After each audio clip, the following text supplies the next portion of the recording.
Hello student, welcome to my YouTube channel. आज हम पढ़ाएंगे पॉलिनोमियल। पॉलिनोमियल कौन सा पढ़ाएंगे? चैप्टर है पॉलिनोमियल और ये है क्लास 9th। ठीक है, क्लास 9th को पढ़ा रहे हैं और मैथमेटिक्स का चैप्टर है। आप इसमें क्या क्या पढ़ेंगे? पॉलिनोमियल होता क्या है? देखिए, कोई भी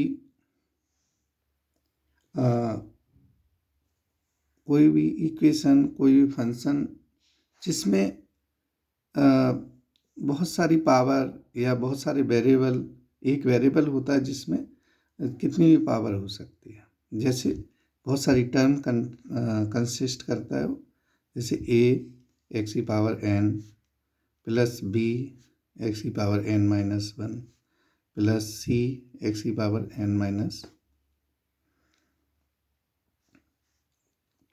इस तरह से आप जो है डॉट डॉट डॉट डॉट एक पॉलिनोमियल होता है।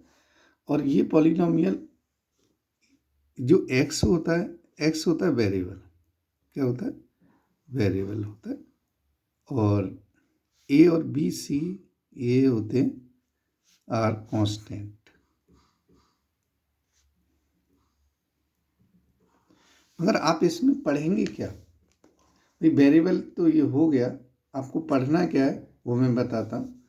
कि आप 9th क्लास में हैं और 9th क्लास में आप वेरिएबल इसमें देखिए, ये जो होते हैं टर्म बोलते हैं इसको।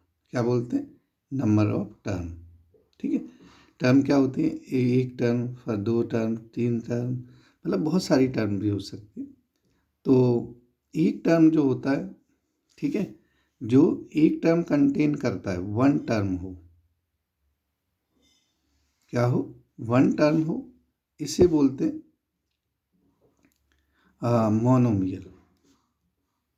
मोनोमियल बोलते हैं। ठीक है, और दो टर्म हो, टू टर्म्स हो, तो इसे बोलते हैं बाइनोमियल। 3 टर्म हो,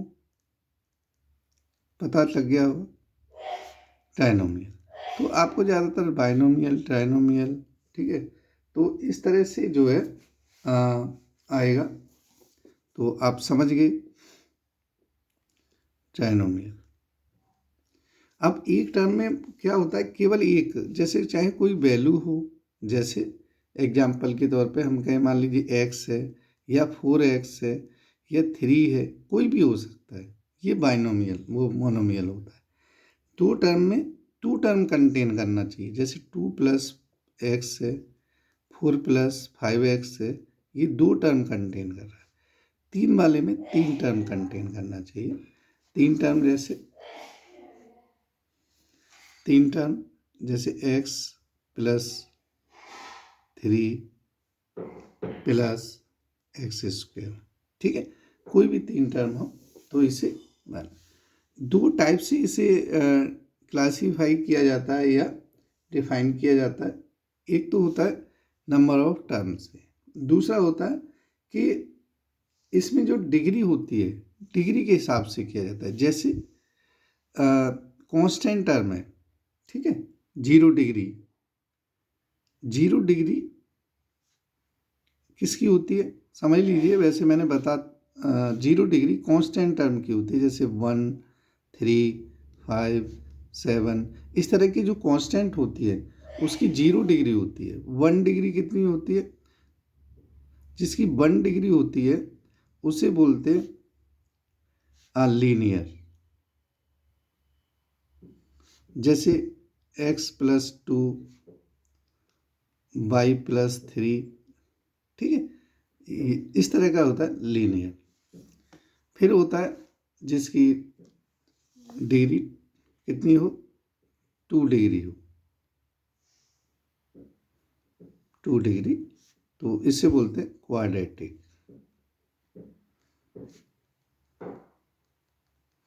क्वाड्रेटिक जैसे ax² plus bx plus c, ठीक है, और 3 डिग्री हो तो क्यूबिक, 4 डिग्री हो तो हो अब देखिए जैसे हम इस तरह से आते हैं, एक आता है जैसे 3 हो, 3 डिग्री हो तो आप क्यूबिक कह सकते हैं, ठीक है। और 0 डिग्री, जीरो की डिग्री कितनी होती है, ये नॉट डिफाइंड, ठीक है ना। क्या होता है, नॉट डिफाइंड। 0 तो इसकी होती है, नॉट डिफाइंड किसकी डिग्री होती है, नॉट डिफाइंड, ये होती है कोई 0 हो उसकी डिग्री होती है नॉट डिफाइंड। तो ये पॉइंट याद रखें, ठीक है। बहुत ही इंपॉर्टेंट बात बताई है मैंने, तो आप समझ गए होंगे, है ना। नेक्स्ट जो क्या है, आपको बहुत अच्छी तरह से चीज़ों को ध्यान रखना है कि कैसे क्वेश्चन आते हैं, कैसे नहीं आते। सबसे पहले अगर हमें कोई ये जो दिया जाता है तो हमेशा ध्यान रखें कि क्या चीज़ पूछी जाती है। मैं ये पॉइंट करके सारी चीज़ें पढ़ा रहा हूँ, वैसे तो आप पढ़ चुके हैं, है ना। सबसे पहले कोई पॉलिनोमियल पी एक्स दे रखा होता है, मान लीजिए पी एक्स दे रखा है आपको, a x square b x plus c, ठीक है। अब देखिए इसमें ध्यान से समझिए, ये 1 2 और 3 क्या है, 3 टर्म है, तो क्या बोलते हैं इसे, number of term. Number of term कितनी है, सभी बच्चे ध्यान से रखें, नंबर ऑफ टर्म 3 है, ठीक है।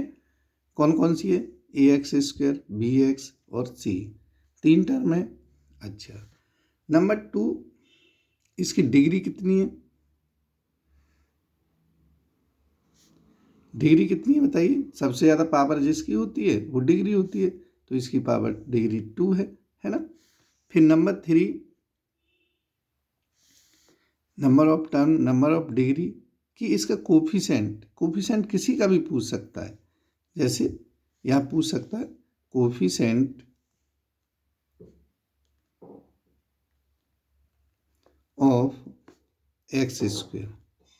एक्स स्क्वायर का कोफिशेंट क्या है, ए, है ना, क्या है, ए है। अगर पूछा जाए कोफिशेंट ऑफ एक्स का बी और कांस्टेंट सी, यहाँ लिख देते चलिए, कोफिशेंट ऑफ एक्स कितना होगा, बी, कोफिशेंट या कांस्टेंट, कांस्टेंट क्या है, कांस्टेंट टर्म बोल सकते हैं, इक्वल टू सी। तो इस बात का भी ध्यान रखें सभी बच्चे कि इसमें coefficient, number of term, degree, ये सब आना चाहिए, ठीक है। चलिए अब बात आती है नेक्स्ट की, कि आपको और क्या क्या चीज़ें आनी चाहिए, कि जब आपको ये पॉलिनोमियल दे रखा है तो क्या क्या पूछा जा सकता है, ठीक है। तो ध्यान से देखें क्या पूछा जा सकता है, कि जब देखिए कोई पॉलिनोमियल दे रखा है तो उसकी वैल्यू पूछी जा सकती है। जैसे मान लीजिए, बहुत ही सिंपल एग्जांपल लूँगा मैं, जैसे P X equal to 2x plus 2x square plus X plus 3, इस तरह से। तो इस पॉलिनोमियल की P1 लिखा हो तो मतलब x की वैल्यू 1 रख के वैल्यू पूछी जा सकती है, P0 पूछी जा सकती है, P और भी -1 पूछी जा सकती है। तो ऐसे वैल्यू पूछी जाती है। तो P1 का मतलब x की जगह 1 रख दीजिए, 2 × 1 का स्क्वायर प्लस 1 प्लस 3। तो देखिए 2 + 1 + 3 = 6। अगर आप 0 रखते तो जहाँ भी 0 है वो x है, वहाँ 0 हो जाएगा बेटा, है ना। तो ये आंसर आ जाएगा 3, ये दोनों तो 0 हो जाएंगे। -1 रख लीजिए, 2 × -1 का स्क्वायर प्लस -1 प्लस 3, तो 2 -1 प्लस 3, 5 में से 1 गए, 4 बचेगा। बात समझ में आ रही है। इस तरह से किसी भी पॉलिनोमियल की वैल्यू निकाली जा सकती है। बात समझ में आ रही है। ये नेक्स्ट है। अब देखिए वैल्यू निकालने के बाद जब आपको दूसरा टाइप का क्वेश्चन कैसे आता है वो बताता हूँ। जैसे पूछा जा सकता है find the zero of the polynomial,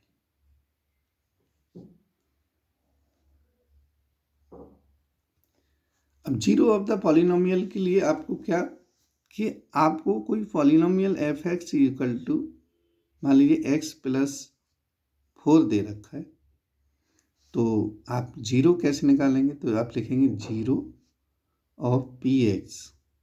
कब लिख लेगा? जब पी एक्स को आप जीरो के बराबर रखेंगे। तो x plus 4 equal to zero, तो x इक्वल टू -4 होगा। ठीक है, ध्यान रखना x इक्वल टू -4 होगा। अब बात आती है कि इस तरह की वैल्यू को जब आप कर दें, ठीक है, कि भाई जीरो निकाल सकते हैं, कुछ भी लिख सकते हैं। जैसे मान लीजिए a x equal to zero next है बुक में, और ये a not equal to zero लिखा होता है। तो x equal to zero upon a, क्योंकि ये तो जीरो है नहीं तो जीरो होगा। कई बच्चे इसे सॉल्व नहीं कर पाते। जैसे कहीं 3x है तो इक्वल टू जीरो, तो 3 नॉट इक्वल टू जीरो, तो x इक्वल टू जीरो। इस तरह के क्वेश्चन जो है आप जो है बुक में मिलते हैं। अब देखिए, जैसे पॉलिनोमियल है, अगर कोई वैल्यू इस पॉलिनोमियल को सेटिस्फाई कर रही है नहीं कर रही है, या उस पॉलिनोमियल का फैक्टर है या नहीं है, मेन इम्पोर्टेंट पार्ट है कि अगर कोई वैल्यू उसे वेरीफाई, अगर उसका रिमाइंडर जीरो आ रहा है ना, रिमाइंडर थ्योरम से, डिविजिबिलिटी से कर सकते हैं। अगर किसी का वैल्यू रखने पर रिमाइंडर जीरो आ जाए तो वो वैल्यू उस पॉलिनोमियल का जीरो है या फैक्टर है। ठीक है, वैल्यू है तो जीरो है, और उसको x-1 x+1 कह देते हैं तो वो फैक्टर बन जाती है। कैसे? देखिए, मैं पेज पलट रहा हूँ। ठीक है, तो आपको जो बहुत इम्पोर्टेंट चीज़ है, अगर आप चाहेंगे रोज़ाना पढ़ेंगे तो आपको ये समझ में आएगी बहुत ही ज़्यादा। 10th के लिए देखिए, अगर आपने ये अच्छा पढ़ा है तो 10th के लिए बहुत ज़रूरी है कि आपको 9th बहुत अच्छी पढ़नी होगी। ठीक है, तो नेक्स्ट जो क्वेश्चन है यह वैल्यू वाला है, तो आप ध्यान रखिए मैं क्या बता रहा हूँ, बहुत ही इम्पोर्टेंट है, क्योंकि आप जो है उससे पढ़ेंगे तभी आगे चीज़ों को समझ पाएंगे। ठीक है, तो जैसे मान लीजिए ये आपको बताना है कि नेक्स्ट टाइप है कि P X equal to 2x² plus x-3। अब आपको बताना है कि x इक्वल टू 1 इसका जीरो है या नहीं। ठीक है, तो आप क्या करेंगे, इसे P1 पुट करेंगे। अगर रिमाइंडर जीरो आ जाए तो रखिए इसमें। ठीक है, तो क्या करेंगे 2 और ये 1 का स्क्वायर प्लस 1 -3। 2 + 1 1 का स्क्वायर बनी रहता है, और -3 3 - 3 क्या हो गया? जीरो। जब ये जीरो आ रहा है तो आप लिख सकते हैं x equal to 1 is the zero of P X. इसका मतलब है कोई भी जीरो होता है तो उसका जो रिमाइंडर क्या आता है? जीरो आता है। जैसे अगर मैं क्वेश्चन को थोड़ा चेंज कर रहा हूँ, कैसे कि यहाँ पे लिखेंगे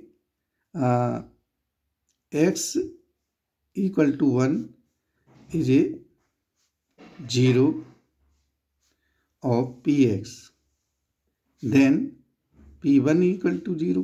बात समझ में आ रही है? तो इसे हम जो है, इससे अगर x इक्वल टू 1 रख रहे हैं, अगर x को इधर लाएं, ये भी फैक्टर बनता है, तो इसे लिखते x-1 is a factor of P x. x-1 होगा तो फैक्टर लिखेंगे, x इक्वल टू 1 होगा तो यहाँ जीरो लिखेंगे। बात एक ही है ना? इस केस में भी P1 इक्वल टू जीरो रखेंगे। अगर कहीं रखा है कि x+1 इज ए फैक्टर, ध्यान से समझिए, फैक्टर ऑफ पी एक्स, तब भी आप जो है क्या रखेंगे, यहाँ प्लस है तो -1 इक्वल टू जीरो। ठीक है, इसमें देखिए क्वेश्चन आता है, इंपॉर्टेंट क्वेश्चन होता है कि k की वैल्यू, a की वैल्यू, या कुछ भी पूछा जा सकता है कांस्टेंट रख के। ठीक है, कैसे पूछा जा सकता है? देखिए, जैसे क्वेश्चन है, ध्यान से देखें।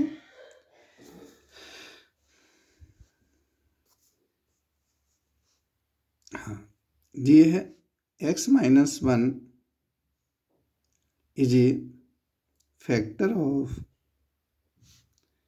एक्स स्क्वेयर प्लस के एक्स प्लस 1। ठीक है, फाइंड द वैल्यू ऑफ के। तो आपको क्या करना है, अगर देखिए सिंपल 1 मार्क्स का है, ठीक है, तो आप बिना कुछ लिखे यहाँ इसमें वैल्यू पुट कर दें, इक्वल टू 0 रख दें। वैसे लिखते कैसे, x minus 1 is a factor of P X, therefore p1 equal to 0। इसका मतलब इसमें 1 रखिए और 0 के बराबर रख दीजिए। तो 1 का स्क्वायर प्लस 1 इंटू के प्लस 1 इक्वल टू 0। 1 प्लस के प्लस 1 इक्वल टू 0, के प्लस 2 इक्वल टू 0, तो के इक्वल टू माइनस 2 हो जाता है। तो इसका जो आंसर होता है -2 हो जाएगा। बात समझ में आ गई।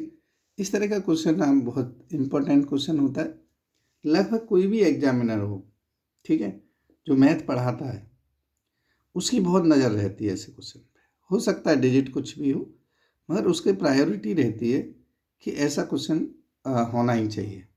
ठीक है, तो आप ऐसे क्वेश्चनों को ध्यान रखें। थोड़ा कैसा भी डिजिट रखी जा सकती है और आपको कोई दिक्कत नहीं होनी चाहिए। कॉन्सेप्ट को ध्यान में रखना है। अगर आप कॉन्सेप्ट ध्यान में नहीं रखेंगे तो आप इस क्वेश्चन को नहीं कर सकते। ठीक है, वैसे देखिए मैंने अभी क्वेश्चन ज़्यादा नहीं कराए हैं, कॉन्सेप्ट बता रहा हूँ। ठीक है, पूरा कॉन्सेप्ट आ जाएगा तो आप क्वेश्चन कर सकते हैं। तो इसका आप ध्यान रखें कि बहुत ही इम्पोर्टेंट पार्ट है।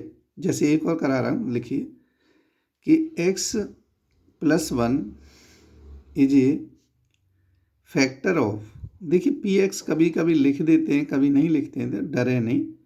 Factor of x square plus 2kx plus 3। ठीक है, फाइंड द वैल्यू ऑफ के, फाइंड द वैल्यू ऑफ के। तो देखिए बिल्कुल ऐसी क्वेश्चन है, उसमें माइनस था, इसमें प्लस है। क्वेश्चन दिख रहा है? हाँ बिल्कुल, देखिए आप क्वेश्चन देखिए, केवल क्वेश्चन आपको देखना चाहिए। ठीक है, अब देखिए वैसे तो आप सॉल्व कर रहे हैं तो आपको आ जाएगा, और मैं भी बता रहा हूँ। आप देखिए क्या रख लिखेंगे आंसर में, x minus 1 is a factor of P X, therefore p minus 1 equal to 0। एक ही लाइन में इसे कर लेते हैं, ज़्यादा बार बार लाइन नहीं, कॉमा लगा देते हैं। ठीक है, तो यहाँ पे p माइनस 1, देखिए p माइनस 1 रखें तो ये किसके बराबर आ जाएगा, -1 का square plus 2k minus 1 plus 3। अब ये 0 के बराबर रख दें तो इस वैल्यू को 0 के बराबर रख देंगे, तो -1 का स्क्वायर प्लस 1 ही होता है, तो 1 plus 3 minus 2k equal to 0। ये क्या हो गया, 4 माइनस 2k इक्वल टू 0, तो -2k इक्वल टू -4 हो जाता है, माइनस से माइनस कैंसिल हो जाता है, और 4k इक्वल टू 4/2, तो 2 आंसर इसका आ जाता है। बात समझ में आ रही है? तो k इक्वल टू 2 आ गया। इस तरह के मैंने देखिए 2 क्वेश्चन बताए। कई बार क्या होता है कि इसमें k या वैल्यू पहले से दे देता है। ठीक है, तीसरा टाइप का क्वेश्चन है, तो ऐसे क्वेश्चन बहुत इम्पोर्टेंट होते हैं। जैसे नेक्स्ट थर्ड क्वेश्चन है, ये मैंने सेकंड बताया था, तो ये थर्ड क्वेश्चन क्या है, जैसे ही लिखा है कि x plus a is a factor of x square plus x plus 1, find the value of a, find the value of a. देखिए ए की वैल्यू पूछा है, इसमें ये दे रखा है, इसमें तो आपको सेम ये करना है। क्या लिखना है, देखिए ध्यान से, क्वेश्चन दिख रहा है आपको? हाँ, क्वेश्चन देखिए, मैं इस वजह से करता हूँ फोकस कि आपको क्वेश्चन दिखाई दे, क्वेश्चन आप नोट करें। अगर कोई क्वेश्चन समझ में ना आए तो आप मेरे से पूछ सकते हैं कि भाई ये समझ में नहीं आया, नहीं तो आपको ये समझ में आना चाहिए। बात समझ में आ रही है? कैसे, देखिए सबसे पहले हम जो है क्या करते हैं, x plus A is a factor of P X, तो हम क्या लिखेंगे, p minus A equal to 0। बात समझ में आ रही है? तो देखिए x की वैल्यू जो है यहाँ, चलिए मैंने जो ये लिख दिया है, तो यहाँ मैं थोड़ा सा, चलिए कोई बात नहीं, यहाँ 2 कर लेता हूँ, ठीक है। तो रख देते हैं, तो a वैल्यू रखिए इसमें और 0 के बराबर रख दीजिए, a square minus 2a plus 1 equal to 0। ठीक है, मैंने थोड़ा चेंज किया है, नहीं तो फैक्टर। अब देखिए इसके फैक्टर बन जाते हैं, ए स्क्वायर माइनस ए प्लस 1 का स्क्वायर माइनस 2ab, पता है ना? हाँ, फैक्टर भी कर सकते थे आप, a माइनस 1 का होल स्क्वायर, उसे 2 बार लिखते हैं, इक्वल टू 0। तो a इक्वल टू 1,1 या a इक्वल टू 1 ही लिख सकते हैं, ठीक है। 1,1 2 वैल्यू में तो 2 आई हैं, कोई दिक्कत नहीं है। इस तरह से अलग अलग भी आ सकती थी। तो इस तरह का एक पार्ट है जो कि मोस्ट इम्पॉर्टेंट पार्ट है। इस तरह का क्वेश्चन आपका, एक तो चाहे कोई भी एग्जामिनर हो, कोई भी पढ़ाने वाले हों जो केवल मैथ पढ़ाते हैं, उनकी नज़र रहती है ऐसे क्वेश्चन में, ठीक है। तो नेक्स्ट क्वेश्चन है, देखिए नेक्स्ट जो टाइप है आपको मैं बताऊं, फैक्टर है। फैक्टर देखिए आप जो है, फैक्टर आपको अच्छी तरह आना चाहिए।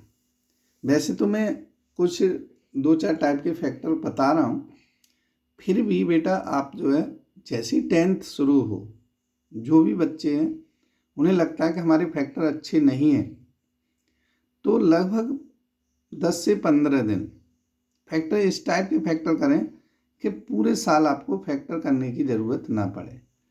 इतने फैक्टर करिए, इतने फैक्टर करिए कि आपको जो फैक्टर कभी भूलें नहीं, कभी सीखने नहीं पड़े। बात समझ में आ रही है? चलिए, तो नेक्स्ट जो टाइप है हमारा जो है फैक्टर्स है। जब फैक्टर की बात आ गई है तो फैक्टर करेंगे, ठीक है। और आप यहाँ भी समझिए, वैसे मैं भी ऑनलाइन भी पढ़ाऊँगा और यूट्यूब पे आप वीडियो आती रहेंगी, ठीक है। और मैं बीच में, देखिए कहना नहीं चाहिए, फिर भी कह रहा हूँ कि आप जो नए हैं तो चैनल को सब्सक्राइब ज़रूर करें, ठीक है।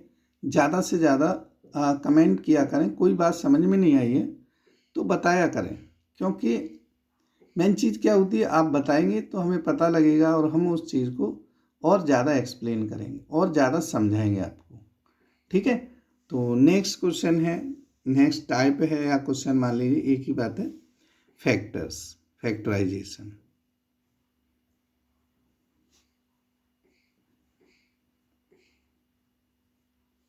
फैक्टराइजेशन में क्या होता है, मैं सिंपल क्वेश्चन से लेता हूँ और आपको हर तरह के क्वेश्चन जो है एक एक बताता जाता हूँ और समझ जाएंगे। जैसे देखिए नंबर 1, जैसे कहीं x square plus 9x plus 20 लिखा है, ठीक है। तो आप 20 के फैक्टर करेंगे, जब तक एक्स स्क्वायर के साथ कोई वैल्यू ना हो तब तक इस वैल्यू का करते हैं। वो कब होता है वो भी बताऊंगा। 20 के जो फैक्टर करेंगे, जैसे ही आप सीख रहे हैं तो 20 को ऐसे लें, 2 तो 10, फिर 2 तो 5, 5 केवल, तो ये फैक्टर आ गए 2, 2 और 5। इसके पेयर बनाएं कि 9 बैठेगा, 2 और 10 तो होगा नहीं, तो 4 और 5 कितना होता है, 9। ऐसे पेयर बनाएं और इसे यहाँ लिख दें, X square plus 4x plus 5x plus 20 equal to 0। तो बहुत आसानी से फैक्टर बन जाते हैं। एक्स कॉमन लें, एक्स प्लस 4 प्लस 5 कॉमन लें, एक्स प्लस 4 इक्वल टू 0। तो देखिए जो पेयर बन गया x प्लस 4 और x प्लस 5 बचा, तो ये बनाया x plus 4 x plus 5, sorry 0 नहीं है तो 0 न रखें, अभी फैक्टर ही करा रहे हैं। ठीक है, अब देखिए नेक्स्ट जो पार्ट है, नेक्स्ट जो टाइप है वो से माइनस का ले लेते हैं। जैसे मान लीजिए मैं कहूँ x square minus 7x plus 12, तो आप समझ गए 12 के फैक्टर करेंगे और ये फैक्टर होते हैं 3 इंटू 4। ठीक है, तो एक्स स्क्वायर दोनों माइनस के होंगे, माइनस 3x माइनस 4x और प्लस 12। इसमें कोई दिक्कत नहीं है कि आप 4 पहले लिख दें या 3 पहले लिख दें, बैलेंस सही होना चाहिए। तो x कॉमन लें, x माइनस 3 माइनस 4 कॉमन लें, x माइनस 3 इक्वल टू 0। तो x माइनस 3 और ये x माइनस 4 इक्वल टू 0। तो देखिए x माइनस 3 ये हमारे पेयर आ गए। दूसरे टाइप का जिसमें मिडिल टर्म होती है तो दोनों नेगेटिव होते हैं, देखिए दोनों नेगेटिव, और सारे प्लस हों तो दोनों प्लस के होते हैं। ठीक है, एक एक पार्ट करा रहे हैं, वैसे तो बहुत ज़्यादा कराने चाहिए, अभी इतना एक्स स्क्वायर माइनस एक्स और ये माइनस 20 इस तरह से लें। तो देखिए 4 इंटू 5 फैक्टर हो गए, तो 5 माइनस का रखेंगे इसमें। जब थर्ड टर्म नेगेटिव हो तो एक नेगेटिव एक पॉजिटिव रखते हैं। तो x square minus 5x plus 4x minus 20। तो x कॉमन लें, x माइनस 5 प्लस 4 कॉमन लें, x माइनस 5। तो क्या फैक्टर आ गए, x माइनस 5 और x प्लस 4, ये हमारे फैक्टर आ गए। अब बात आती है नेक्स्ट टाइप का फैक्टर, और नेक्स्ट टाइप में ये जो फैक्टर है एक्स स्क्वायर माइनस एक्स और माइनस प्लस एक्स माइनस 12। देखिए थर्ड टर्म नेगेटिव होती है तो जो एक्स मिडिल टर्म जो होती है प्लस भी हो सकती है माइनस भी हो सकती है, तो कैसी भी हो आप इसे कर सकते हैं। ठीक है, तो इसके भी 3 इंटू 4 फैक्टर हो गए। बहुत आसान वाले ले रहा हूँ, सिर्फ आपको समझाना है। X square plus 4x minus 3x minus 12 equal. अब देखिए इक्वल टू कुछ है नहीं तो रखेंगे नहीं, तो x कॉमन लीजिए, x प्लस 4 माइनस 3 कॉमन लीजिए, x प्लस 4।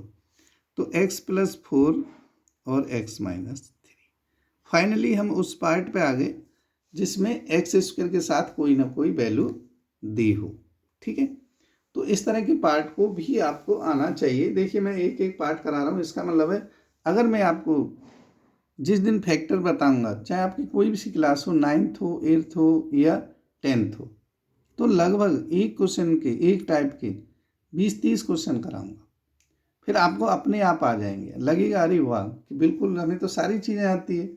ठीक है, तो नेक्स्ट जो पार्ट है, जैसे मान लीजिए ये है 4x square plus 20x plus 9। अब आप देखेंगे जो एक्स स्क्वायर के वाली साथ वाली वैल्यू और इसका मल्टीप्लाई करते हैं, या कहें तो इसके फैक्टर ऐसे बनाते हैं जो 20 आ जाए। तो देखिए 4 इंटू 9, 4 के फैक्टर तो हो गए 2 और 2 और इसके हो गए 3 और 3। भाई देखिए 9 2 या 18, 18 और 2 20। ठीक है, तो 4x square plus 18x plus 2x plus 9, 2x common लें तो 2x प्लस 9 बचेगा, प्लस 1 कॉमन लें तो 2x प्लस 9 बचेगा। बात समझ में आ रही? तो क्या आएगा देखिए 2x प्लस 9 दोनों में, तो 2x प्लस 9 और ये है 2x प्लस 1, ये आपके जो है फैक्टर हो गए। बात समझ में आ रही है सबको? देखिए ये जो है फिर दोबारा एक और देखिए कि जैसे ये 2x square plus 9x plus 10। ठीक है, अब हमने इसका और इसका मल्टीप्लाई करना है, 2 इंटू 10 का 20 हो जाता है, मगर इसके फैक्टर ऐसे ही कर दें 2 इंटू 5 तो 4 और 5 9 हो गए। ठीक है, तो इसे भी कर देते हैं, कितना आएगा 2x स्क्वायर प्लस, बिल्कुल सिंपल सिंपल बता रहा हूँ आपको, इस टाइप के सारे फैक्टर आपको आने चाहिए। ठीक है, 4x plus 5x plus 10, 2x common लिया x प्लस 2 प्लस 5 कॉमन लिया x प्लस 2, तो देखिए क्या आ जाता है, दिखाई दे रहा है ना, बहुत अच्छा दिखाई देना चाहिए, x प्लस 2 और 2x प्लस 5, ये फैक्टर आ जाते हैं। बात समझ में आ रही है भाई? चलिए अब बात आती है कई फैक्टरों में क्या होता है, हम रूट में लगा देते हैं, है ना। तो वो बड़ी बात नहीं है। देखिए कैसे, जैसे देखिए अगर मैं कहूँ कि x square plus 8√2x plus 30, अब ये बात ध्यान रखें कि 8√30 के फैक्टर करने हैं तो पहले 2 को बाहर ले लीजिए, 2 बाहर ले लें तो बचेगा कितना, डिवाइड कर दिए 2 से तो 15 बचेगा। 15 के जो फैक्टर होंगे 3 और 5 होंगे। इस 2 को हम क्या लिख देते हैं, √2, एक इसके साथ लिख दीजिए, एक इसके साथ लिख दीजिए, है ना। देखिए दिख रहा है ना, तो 3√2 और 5√2 कितना हो जाएगा, 8√2। तो ये इस तरह का एक्स स्क्वायर प्लस 5 पहले लिख लीजिए या 2 लिख लीजिए, कोई फर्क नहीं पड़ता, ठीक है। हाँ, इसमें जो है एक बात ध्यान रखनी होगी, कॉमन लेने में आप डर जाते हैं, तो x कॉमन लिया, x प्लस 5√2। हमेशा ध्यान रखें कि x कॉमन कब आएगा, यहाँ x जब ये वैल्यू कॉमन आएगी। तो आप चाहें थोड़ा स्पेस छोड़ के x प्लस 5√2 लिख दें और x के साथ वैल्यू है उसे हटा के यहाँ लिख दें, ठीक है। वैसे ही बता रहा हूँ, ये ट्रिक नहीं है, वैसे तो आप जानते हैं ऐसी चीज़ों को, ठीक है। तो क्या आ जाता है, x प्लस 5√2 और x प्लस 3√2। बात समझ में आ रही है? इस तरह के क्वेश्चन भी आप कर सकते हैं। अब देखिए कई बार क्या होता है कि √2 आपको दे रखा होता है या √3 दे रखा होता है, मगर वहाँ कुछ और कह देता है, तो ऐसे क्वेश्चन भी आपको आने चाहिए। जैसे यहाँ लिखा है √2x² प्लस 5x प्लस 2√2, है ना। अब आपको क्या करना है, इन दोनों का मल्टीप्लाई करना है, 2√2 इंटू √2, तो कितना हो जाएगा, 2 इंटू 2 हो जाएगा, 4 का फैक्टर होता है 4 और 1 होता है ना, 4 इंटू 1 तभी तो 5 होगा, तो इसे लिख देते हैं √2x² plus 4x plus x plus 2√2। अब देखिए यहाँ कितना, अगर x प्लस √2 है तो √2x कॉमन लेंगे, 4 के जो फैक्टर होंगे उसमें 2√2 आता है, ध्यान रखें इसका, थोड़ा सा यहीं पे आप जो है गड़बड़ कर देते हैं, x प्लस 2√2, तो 2 फैक्टर बनेंगे इसके, x प्लस 2√2 और √2x प्लस 1, ठीक है। हाँ, थोड़ा सा देखिए लाइट में कुछ हो गया, तो इस तरह के फैक्टर आपको जो है आने चाहिए, ठीक है। चलिए मैं इस वीडियो को यहीं ब्रेक करता हूँ और नेक्स्ट वीडियो में आप